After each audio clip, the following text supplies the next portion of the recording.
তো দেখো আমি কেটে ফেলেছি, সালোয়ার স্যুটের পিসটা আমি কেটেই ফেলেছি ফাইনালি। আর কেটে তারপরে সে কি নাজেহাল অবস্থা, কি বলবো।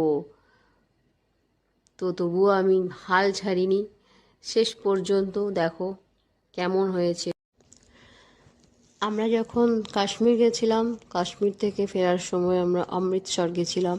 তো অমৃতসরে শপিং করেছিলাম। তো এই সালোয়ার স্যুট, এই স্যুটের পিসটা কিনেছিলাম। তো আমি তো সবসময় এক্সপেরিমেন্ট করতে ভালোবাসি, নিজের জিনিস কেটে কুটে মানে নষ্টও হয়ে যায় কিন্তু এক্সপেরিমেন্ট ছাড়ি না।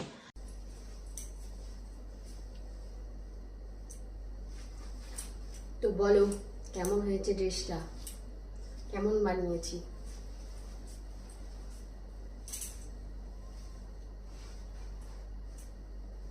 পাটিয়ালা বেশ একটু ঢিলা ঢালা করেছি গরমের জন্য। প্রচণ্ড গরমে না একদম টাইট ড্রেস ভালো লাগে না। আর আমি এমনি এখন অত টাইট পরি না।